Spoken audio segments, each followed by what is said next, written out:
Okay, and hello, and welcome to the Slam Jam Wrestling Show. I'm David Pustansky. I'm joined by KD today. How are you doing, KD? I am awesome. Thank you. Very much looking forward to talking some wrestling. How are you doing though? I'm doing good. I'm doing good. I'm excited. There's a lot going on in recent times in the world of wrestling. Now, this is your first time Mhm. actually on the Slam Jam show, as it were, and Yeah. so this will be good. Like in one sense, like you said you want to talk some wrestling. Let's talk some wrestling. I'm more than happy. Okay, so like just because literally we have jumped into this, like, Mhm. are you an AEW guy? Are you WWE guy? A bit of Uh, everything. Yeah, I'm a both. I grew up always being a WWE guy, but watched AEW since it started as well though. Not gonna lie, if I had to pick, I'd definitely pick WWE at the moment. Asked me that a year ago, I don't know. Yeah, okay. Let's pick up on that. Why do you think that is? Like, it feels like ever since Cody left AEW to WWE, there was a shift in momentum. Yeah, I mean, for me, it was a lot more the Triple H taking over creative, the creative direction in WWE. Suddenly, it just started making a lot more sense. Week by week, things carried on, almost like there wasn't a extremely forgetful old man running the show. And at the same time, you suddenly had like AEW. I don't know whether people seem to think that the storytelling's got worse and worse. But to me, it's kind of always on the same level. I think it's just the novelty of the amazing matches, which are amazing. Yeah. It's kind of worn off for everyone now. But yeah. Yeah, I think it's a combination. I definitely agree with that. Mm. I think it's a combination. I think, again, I felt like a momentum shift did come when Cody left AEW and went to WWE. It made a big statement that you actually had one of the EVPs had kind of said, like, I give up on this. And that kind of stung. He then turned up in WWE and had like a good run of things until he got injured. But also it coincided that up until that point, like no one had jumped ship from AEW to WWE, Yeah, and yeah. so of all of the people to do it, for it to be one of the EVPs, plus Mm. on top of that, I feel like whereas everyone was so excited to see people jump to AEW, we were starting to get to the point where we're like, well, Miro hasn't been on TV in a very long time, Yeah, and FTR, yeah. like FTR are one of the strangest things just because they held 3 tag team titles. They main evented a Ring of Honor pay-per-view, which is run by Tony Khan, and yet Yeah. they seem to not really factor into AEW itself. I can only assume that's to do with because apparently a lot of the I don't know if you watched the Dax Harwood podcast that he does now. A lot he said in there basically without saying too much that there's a lot of um there's not a lot of love between the Young Bucks and FDR, put it that Yeah. way. Well, yeah, And but that's that was usually always that was what we already. That's how come FTR are called FTR. That's where they got the name. exactly, yeah. And so when the FTR were coming in, we're like, we're finally going to get this thing. And then this is almost like weird Vince McMahon booking from back in the It day. is. Because if Yeah, you yeah. remember, like when there was WWF and WCW, it'd always be Vince McMahon would steal someone from WCW and then job them out, or he'd get Yeah. like he'd get bets. Like even when he got Sting and WCW was 10 years since it existed, they still had to have Sting lose because WCW can't win. They had Yeah. Taz from ECW as the world ECW world champion, and they had him lose to Triple H. It's like, but he's your guy now. He's not the competition, and it just feels like the Young Bucks in that respect. They were like, well, they're the competition still. It's like, no, they're not. They literally work for you. No, it is. You're exactly right. It's like the classic 3 week push that WWE used to have that has carried over to AEW and the same kind of thing. Now someone new comes in. It's like a new toy, isn't it? And then, but yeah, FTR and Young Bucks, it really makes no sense why they haven't capitalized on that. Yeah, Because I think they still only had 2 matches, if I'm correct. They never had a I winner think so. match. Yeah, yeah, Yeah. But yeah. we had to make way for the guns. Well, yeah, but you know what? Like, the interest in yeah, like, the current tag team champions obviously are the Guns. I'll be honest. Did you see? Have you seen AEW Dynamite from last night? Yeah. Okay, I've seen half of it. I don't mind hearing any spoilers, but for all I know, anything could have happened. But as best I know, everyone who was a champion before, did any titles change? I don't think they did they? No. No, I don't Years think ago. so. Yeah. So yeah. But yeah, so you have the elite who are the trios champions, and you have FTR who I don't think are going to factor into Revolution, which is coming up this weekend. No, I thought maybe they'd be in the Battle Royal, but spoiler alert for that, they weren't even in it. Like, well, absolutely, yeah. Okay, so we can do some predictions for that. We can chat about all kinds of stuff, but what? Okay, just to get a bit more of a sense. So, have you seen Raw from this week? Yeah. Well, we did get always up to date. Always up to date. That's amazing. Always there's so much wrestling nowadays. It's hard to.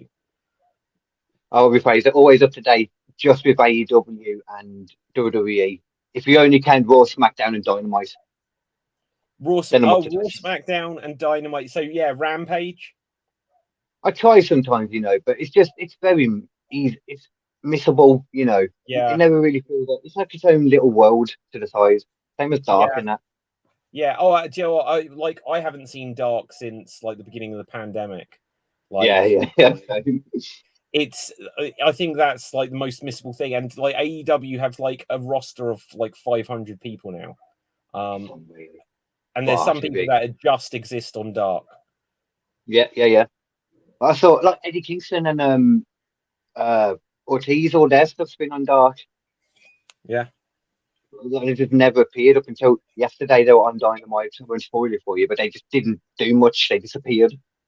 Well, wasn't the thing. I've seen bits and pieces. I saw half of Dynamite live, but it's like 2:00 in the morning, and so I get up this morning. I've kind of half forgotten it. And I usually watch it again. Had a bit of a rush day, and so I haven't caught up with it before the show fully. But I get the thing was that Eddie Kingston's like he's quitting, and he's not really. It's kayfabe. He's going to Ring of Honor, which. What do you make of the? Did you ever? Well, we just sort of said you've watched. Did you ever watch Ring of Honor in its history? No, it was Ring of Honor that made me quite excited for AEW because as just before AEW got announced, so I was like, I'd love to watch Ring of Honor, but I feel like I'd have to do so much to try and catch up and figure out what's going on, Yeah. So hence why I was always interested. I used to watch it actually though, say about 10 years ago when CM Punk was in there, when Daniel Bryan was in there. There used to be a wrestling channel on the wrestling Sky. channel in the UK. Yeah. What a shame that was. That like the death of the wrestling channel was basically that TNA went to Bravo or whatever it was, and it was like that was the end of the channel basically. Yeah, pretty much fun. That was the good old days though, when like every time there was a commercial break, it was just loops of the Crazy Frog. Oh god, yeah, the good old days, of course. Absolutely. Okay, so KD, let's dive in a little bit with some AEW Revolution predictions. I've got the match listings here. So we got, and this I did see that this went a little bit further. We've got Christian Cage against Jungle Boy Jack Perry. Who do you think's taking this one? He's got to be Jungle Boy, surely. Because Christian's such a great heel as well. He needs to get his come up. But I don't remember him ever being this good of a heel in WWE. Like, he should have had the freedom all along. But as good of a heel he is, makes it even more likely, or even more so to me, that Jungle Boy should win. Yeah, I think like this feud also, it feels like it's gone on for about 8 months or a year or something. Yeah. You had the evil Kane version of Luchasaurus involved, and now, yeah, I think Jungle Boy needs to win this one just so that both of them can go their separate ways and do something different in the future. Yeah, for sure, I agree. As a stab in the dark prediction, I predict that Marco Stunt is gonna turn up and help Jungle Boy. I'm not gonna lie, I love Marco Stunt. Oh, really? He was just watching him get thrown about by people. And of course, he didn't know that, sure. But him getting thrown about is amazing. Yeah, do you know what? Like, I don't mind the idea of Marco Stunt in concept. In practice, like they sometimes, because I can't remember who, someone got injured in the Jurassic Express, and so Marco Stunt ended up like tagging. It was either Jungle Boy was injured or Luchasaurus. Oh, I think Luchasaurus was Oh, injured or something. yeah, I think it was Luchasaurus. Yeah, Yeah. and it's like, well, they just continued, and it was if like Marco Stunt was competitive with guys that he shouldn't have been competitive with, and I was always like, you're pushing the boundary here a little bit. But yeah, Yeah, okay, should be more like Danhausen. yeah. Next up, we have the Elite: Kenny Omega, Matt, and Nick Jackson against the House of Black, Malachi, Brody, and Buddy Matthews for the Trios Championship. And who do you think is going to take this? I reckon it'll be the Elite, but I prefer it to be House of Black. But I think either way, it's going to be a banging match. It's going to be the match of the night. Oh, that will be an interesting one. Like usually, it's going to be like a 6.5-star match, of course. Like in terms of the Meltzer ratings. What's interesting, one of the things that I've seen in like wrestling news this week is just the talk of Kenny Omega's contract coming to an end, and like apparently it ended in January, but because he was injured, they're able to just extend it. And if the Elite lose the belts, I'll see it as a sign that perhaps Kenny could be on his way out. But I don't think Kenny's leaving. I don't think he's leaving. I think, and my main justification for this is that video game isn't out yet. Like, true, yeah. It feels like Kenny Omega, because he's such the video game fanatic, and they was saying he's so deeply involved with the making of it. I just don't think he can face the concept of leaving before that's actually come out. I mean, then again, though, have you seen the trailers of it, like the gameplay? Yeah. It's not got the greatest graphics. But the gameplay's not that great. Yeah. So maybe he does want to like hide himself once that comes out. I don't know. Yeah. Okay. KD, are you much of a gamer? Oh yeah. So. Okay, so like if you get the reference, to me the graphics on it kind of look like Resident Evil Code Veronica for the Dreamcast. Like I shared, it goes back to like 1999 style graphics.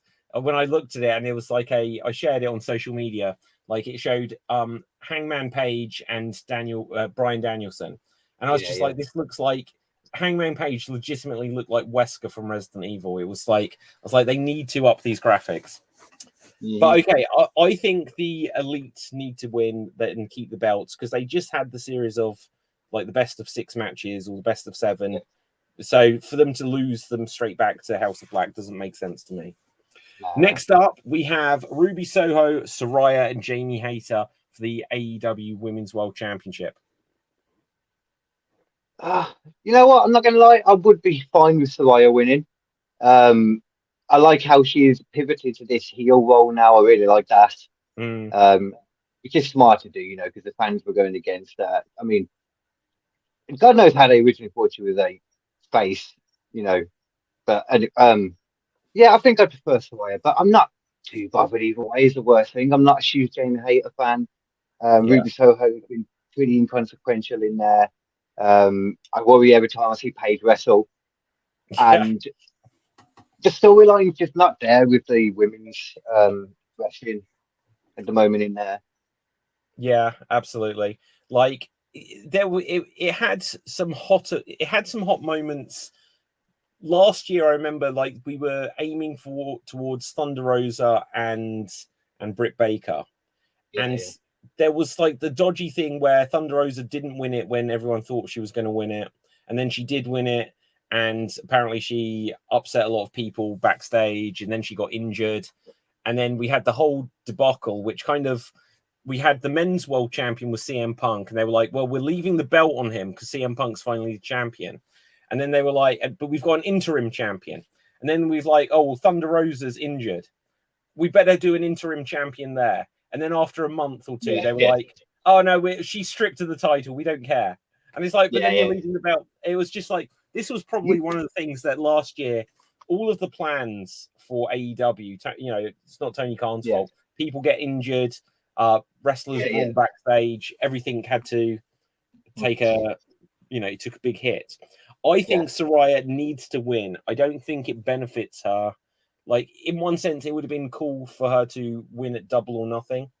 But if they'd done that, it would be once again, oh, it's a WWE wrestler coming in and winning at the big show. So, but I'm all for Saraya winning just because I'd like to see that happen in her career. Yeah, exactly. Yeah. Cool. And maybe then she'll finally get to the Tokyo Dome. Maybe she was finally what? Get to the Tokyo Dome. Didn't she say like on Thingy that she wrestled in the Tokyo Dome and then afterwards was like, oh no, I didn't actually, did I? That's super weird. I hadn't heard that. Like, how can you not know if you've been to the Tokyo Dome? God knows, man. Well, I suppose they've been to a lot of arenas, but the Tokyo Dome is a fairly significant one. You know. Exactly, yeah.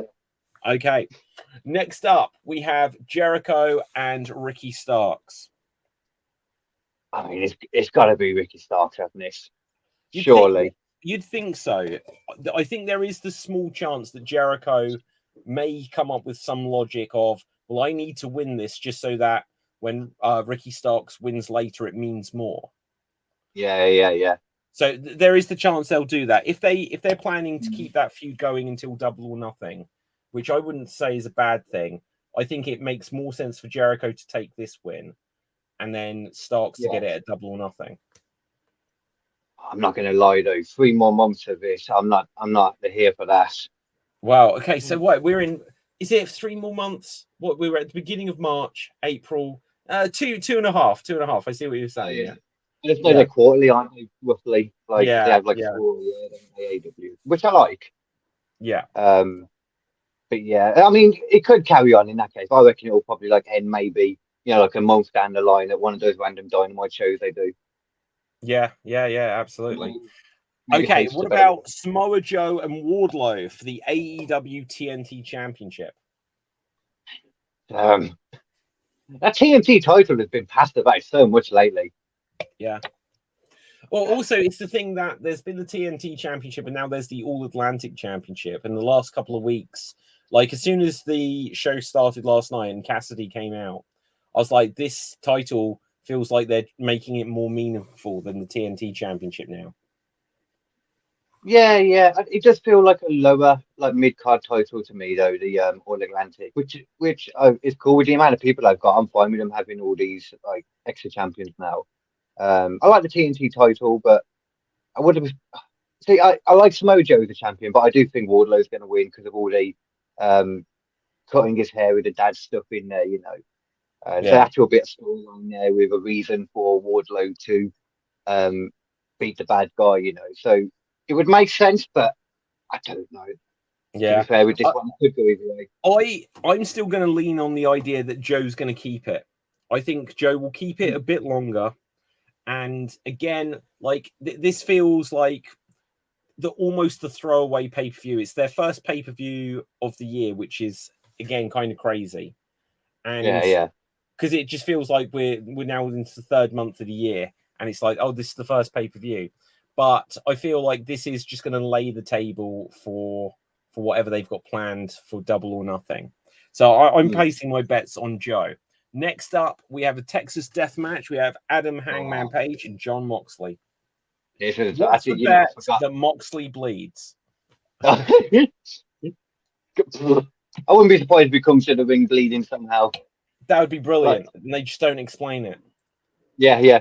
I mean, Goldberg would frequently do that. He'd come out and he'd have bashed his head and he'd just be busted open before the match begins. Yeah. I think Moxley at least would be smart enough not to get concussed as well, though. Just slash himself. Okay, smart might not be the correct word, actually. But okay, like the other day when he had that match last week against, who was it now? Who did he face? Oh, Evil Uno. He didn't get. My God, I can't believe that was the main event. Like, okay, so sorry, I just need to react to that a second. Yeah, like, good. The thing is, right? So, like, this is some of the bizarre AEW booking for me. That is like, so when you look at Moxley's career, his first win in AEW was Joey Janela. His 100th win is Evil Uno. And it's like, you're not really making this guy look like the equivalent to Roman Reigns from The Shield. Yeah. In all honesty, as much as I like Moxley, I've liked his season with Ambrose. I don't see why he keeps winning the rest of the year. Like, because he did it again. The one that just came out, didn't he? Yeah. I don't quite get it. For me, the best justification for that is that in AEW's Hour of Need, he dropped Mm. the like there was all the stuff where he had the belt, no one thought he would have the belt, where he kept it against Punk in that incredibly short match. And then they Yeah, had yeah. the rematch, Punk won it, and they said that Moxley was going on holiday, and he came back and he sort of did what was necessary to put a recognizable face at the top of the company. So I appreciate Moxley for that, but yeah, otherwise Moxley has been and the stuff with I keep saying that Bryan Danielson. Yeah, I I enjoyed a lot agree. of the Blackpool Combat Club stuff. Mhm. So yeah, to me, wrestler of the year. I find it hard to not say it was Roman for the last year Yeah, same. because, like, classically in the past, I haven't been the biggest Roman fan, but it's Mm. finally everything has made sense. Yeah, yeah. Like that's part of the reason why, like, when you look at the storytelling in WWE now, like just that storyline is just like miles above anything else that's been in WWE for years and years. Like now as well. But even years before, like hasn't been a storyline with so much like nuance put into it for ages. But oh Yeah. yeah, so I reckon Hangman will probably win this, but they will both be destroyed by the end of it. There's Yeah. going to be Oh, blood. yeah.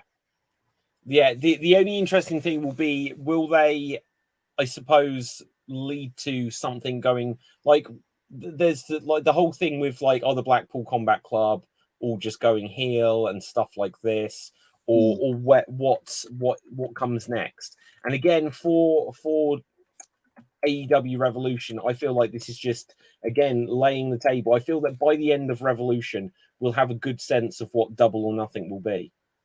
Yeah, yeah, yeah. Do you see like CM Punk coming back? Because a lot of people are talking about the Yes. possibility.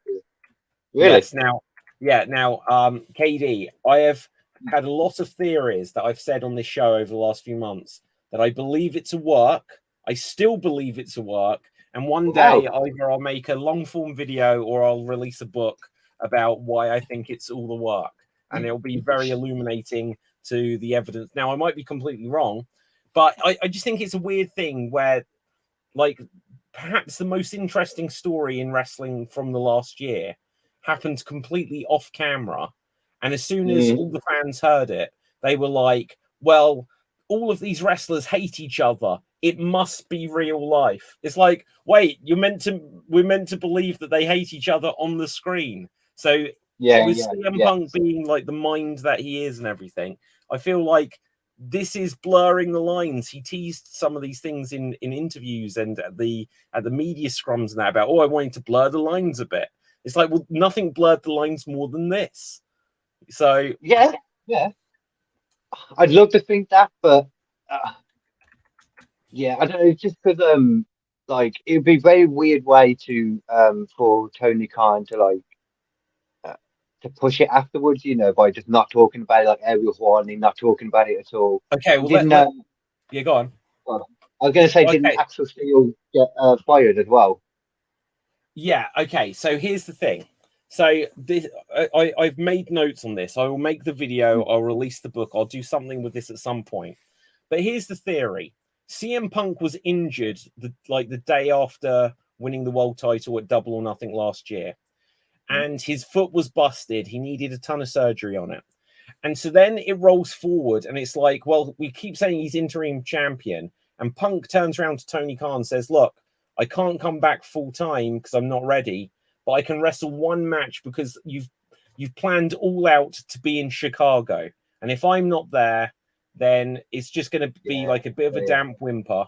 So CM Punk with his constant tributes to Bret Hart, and as you may see, the Bret Hart fan I am, I've got like some Bret Hart inspired yeah, virtual scenery here. My theory is that CM Punk is so paying tribute to Bret Hart. He was like, well, you think 30 years later or 20 years later, 25 years later, everyone still talks about the Montreal screw job.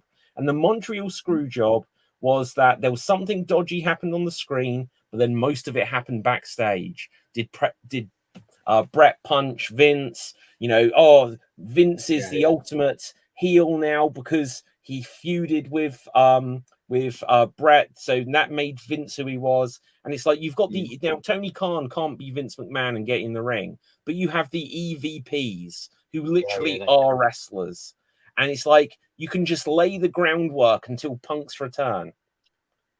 Now, even if it's not the case, they could go with it, run with it. You know what, man? I'm not going to lie. That legitimately makes sense. Like, if that is the case, that would be so smart for them to do because it's so realistic. And then the reason I wouldn't talk about it is to fully capitalize on it when Punk comes back. Well, exactly. And there's been all this talk of like Tony Khan of like, oh, I can't talk about this. And because of legal reasons, and everyone's pointed out there's been nothing legal happen. Yeah, that's a very good point as well. So you say Ace Steel was fired. Now, you've got all these situations, and they say, look, there's going to be these 5 or 7 guys all having a fight. And it can't be 4 guys beating up CM Punk, so we'll give him a friend. And we can't fire Punk, but we'll say that they're all suspended. But we have to have a full guy, otherwise no one will believe it's real. So we had never seen... Yeah, Ace Steel, like... When Punk was like, oh, there's this contract or whatever, who's going to take it to challenge Moxley or whatever? Suddenly, Ace Steel gets in the ring and no one knew who he was. And he's like, I'm Ace Steel. I trained CM Punk. And he's like, we'd never seen this guy before. Why did they give such a random dude such a big introduction? And then like 10 days later, he's the one that's literally biting people on the arm and stuff like this. Yeah, it's like, so he was the full guy. Yeah. And you could, to be fair, I could imagine them trusting Tony Khan for a handshake deal, just to pay him for the time being as well, like do some kind of deal. Yeah, to be fair. There's a lot of people doing handshake deals, like I said. Yeah, and like Ace Steel's stock has certainly gone up. People didn't know who he was when he walked out. Yeah. They know who he is now. Fair point, Everyone benefited from this. Like even Mindy's Bakery is now a lot more famous. So true, yeah. Yeah. You know what? I could see that being the case, and if it's going to be anyone doing that, it would be Punk that would come up with that. Yeah. I hope that's true now, And look, and who's got the Trios Championship still? It's the Elite. What are FTR doing? And FTR are like, we're never used. And maybe Punk was like, maybe month after month, they don't use FTR. So then we set up that we've got the Elite, the Trios Champion, maybe even add in Hangman Page. And then we can have CM Punk, FTR, and oh, look, it's Ace Steel. Everything writes itself. Everything writes itself. It's my ultimate conspiracy theory. Okay. I'm slightly on board with that, Now, it might not happen, and it may just be that simple. But this is what, as wrestling fans, we can do. We can really speculate about what's going to be next. That's damn smart. I've done that. So. Yeah. Okay, we got 2 more matches of AEW. Then we can talk a little WWE before we look to wrap things up today. But we've got the Guns, Austin and Colton versus the Acclaimed, Bowens and Caster versus Lethal and Jarrett versus Orange Cassidy and Danhausen for the. I was wondering if you've seen that. Yeah. Oh yeah. No. I did see that. So who do you think is winning this? Okay, I don't think it's the Acclaimed. I don't think the Ass Boys will retain. So that just leaves me with Lethal and Jarrett. Like, you know what? Jeff Jarrett was the solo winner of that Battle Royal a week ago. Now, obviously, his dad just passed away, and they may have felt like, look, we're going to give you a big win on TV. But I don't know who's taking this one. I'm not sure. No, man.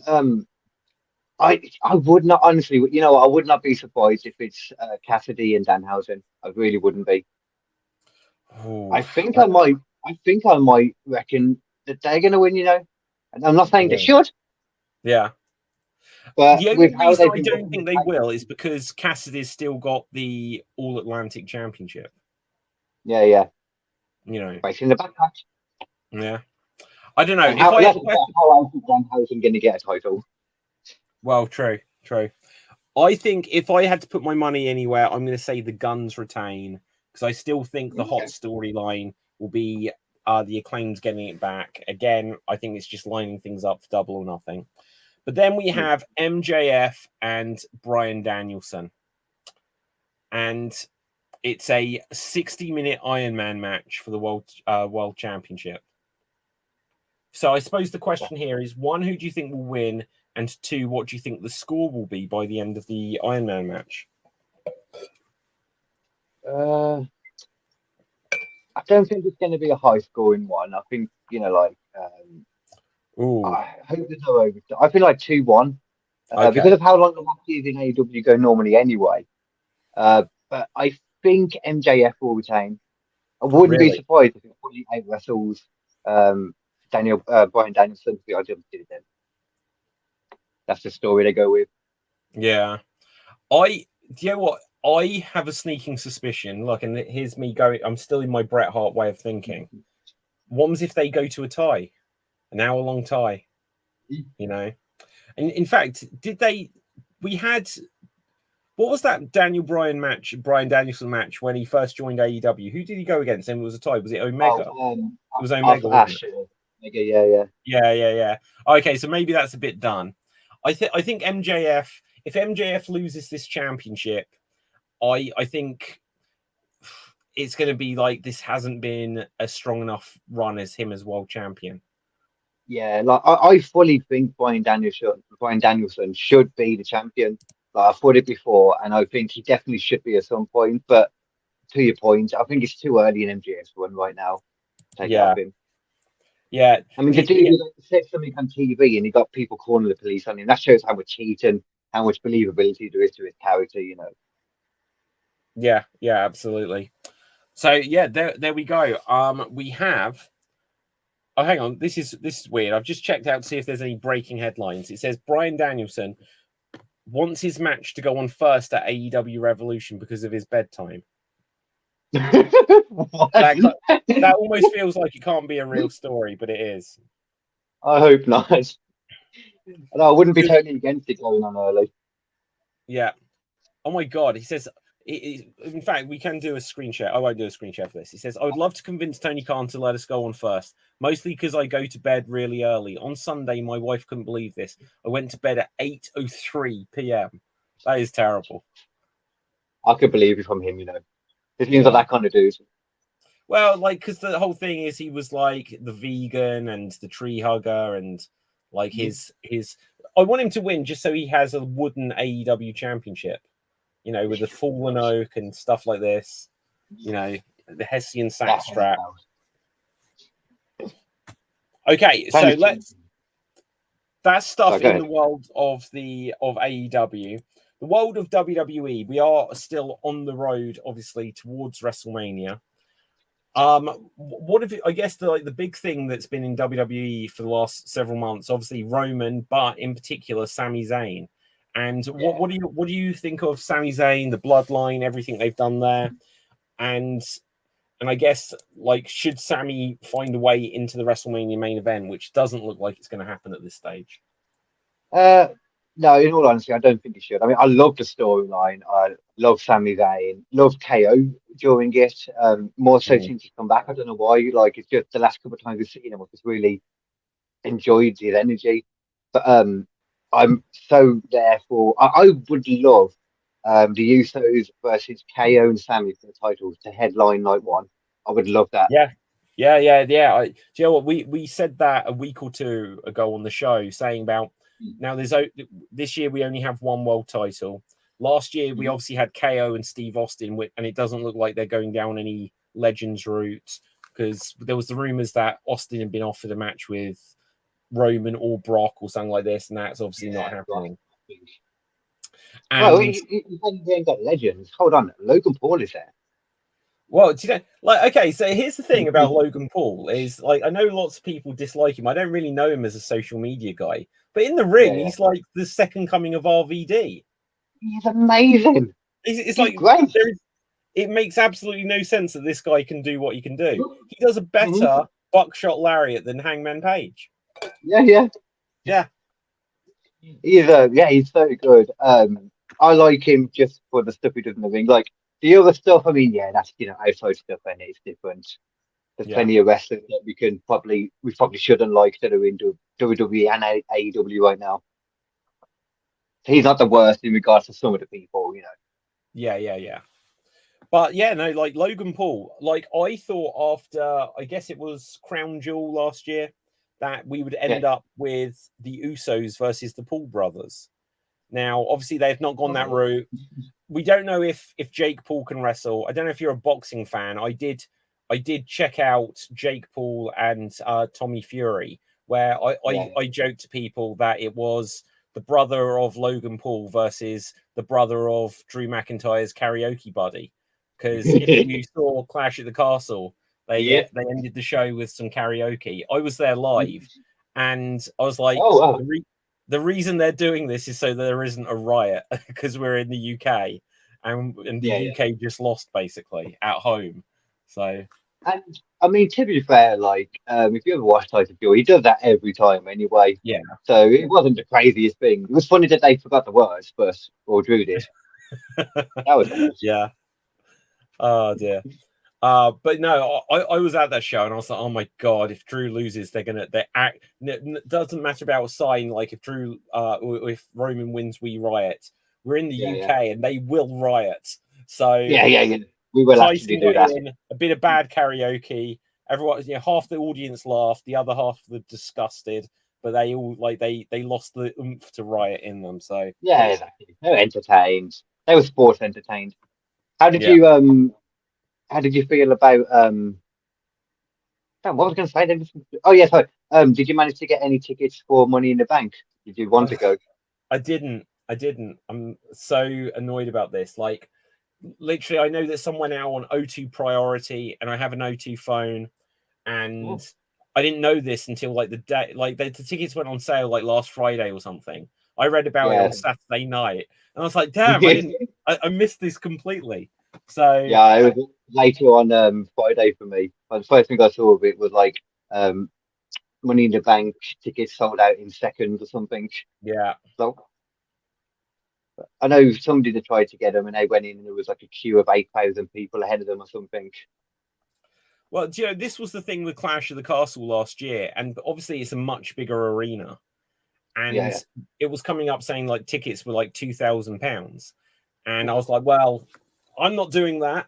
And eventually there was like the £30 or £40 tickets up in the gods, couldn't see a thing. I was watching it on a screen anyway, but you're in the atmosphere. Well, hopefully if some come out like that for Money in the Bank, I'll try and get one myself as well, definitely. However high up you are, just to sing along stuff.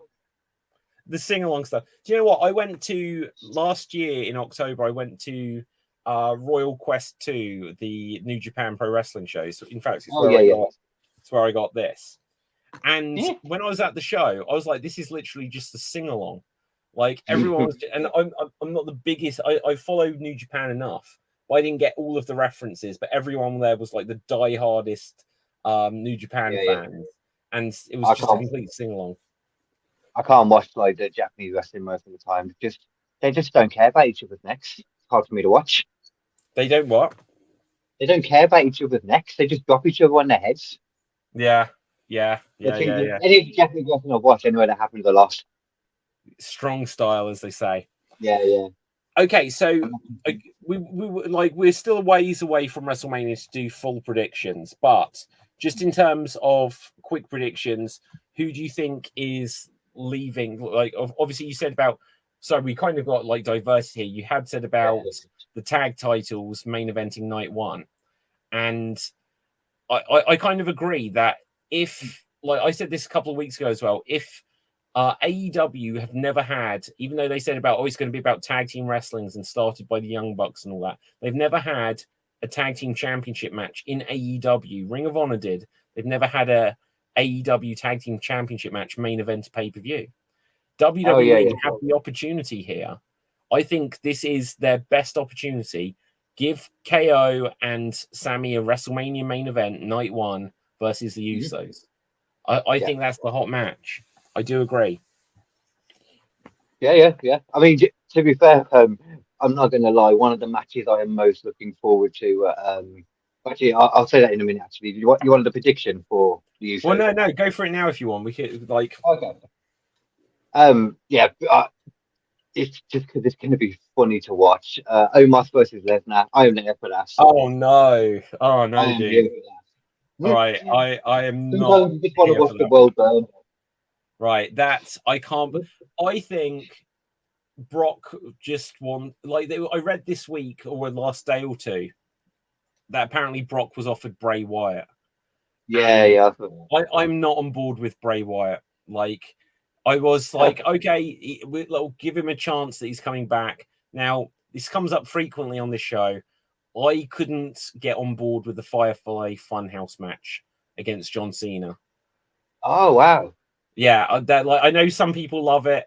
It was Marmite for me, and I could appreciate what they did, but it was Yeah. billed as a match, and they didn't wrestle a single move. I couldn't forgive that. And look, No. partly the reason I couldn't forgive it is that they'd done the cinematic match AJ and Taker the night before, which I thought Yeah. was like I was like, if this is cinematic wrestling, it's like watching, the Undertaker was basically Clint Eastwood in a like the Last Gunslinger movie or something. I was like, this is great. And then the next night, I was like, no, if this is cinematic wrestling, I'm done with it. You know what, man? I was more the other way around. I wasn't that much of a fan of the Boneyard, but Okay. Firefly Funhouse and all that kind of stuff. I love like the old like horror films and that growing up like watching like the old 80s horror films and that. That's the full vibe I get from Bray Wyatt and the Fiend more than anything. Yeah. Like a monster movie just beat down, keeps falling down, but just keeps getting back up. I mean, they shouldn't. There's a whole list of things they did wrong with him. But yeah, I always like that, and I still kind of like where they've gone with it now. It's a completely different story. I like it was kind of like a storyline on his own, and he just happened to be doing something with LA Knight during it. It's been like one long storyline to me, and I kind of see how it's still building.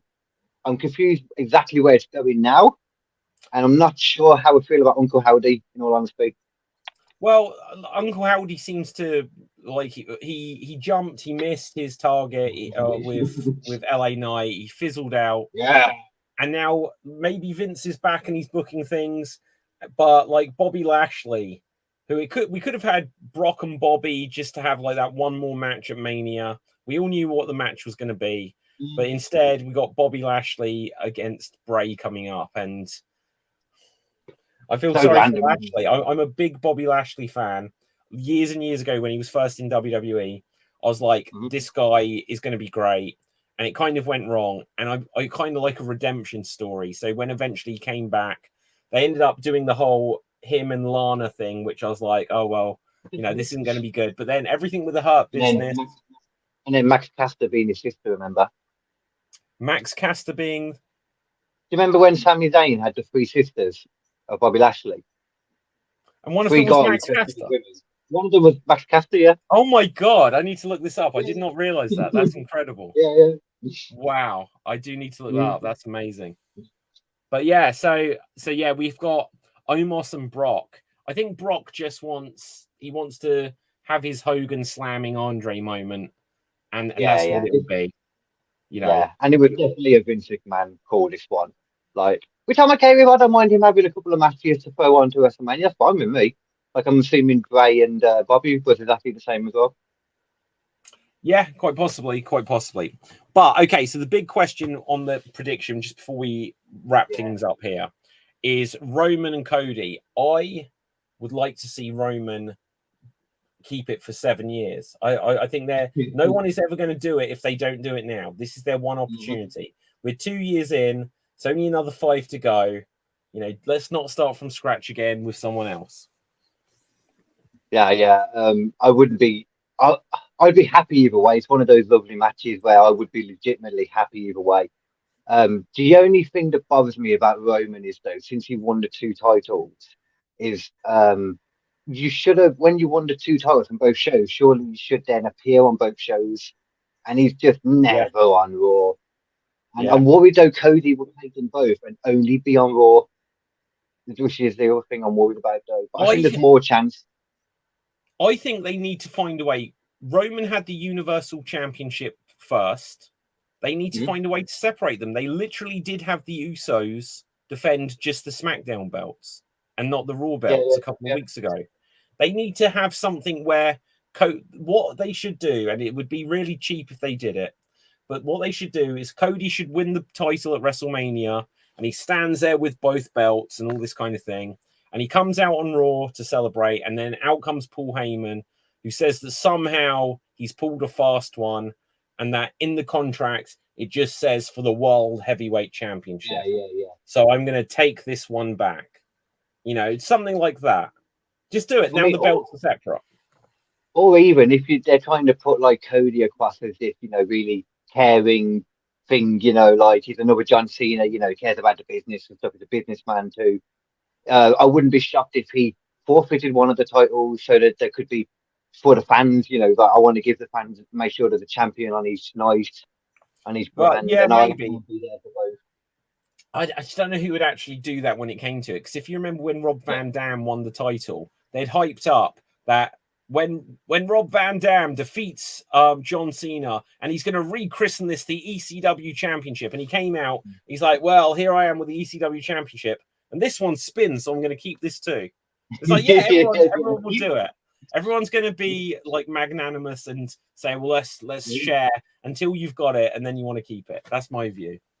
Yeah. They've already missed the perfect chance for it. Like winning the Rumble was always you pick which title you want to go for, exactly like Rhea did. You know, they should have done it then. You could have picked which one you went for, and then Roman defended one on night one, one on night two. It would have been perfect. Yeah, it would have been perfect. You know, and maybe it's not too late, but I think the only way they could do that is if it was with Sammy. I don't think they've got another way of doing that now, and it just doesn't look like they're going to do it. No, they would have had to start it before, like not have it a chamber, you know, would have been great. Yeah.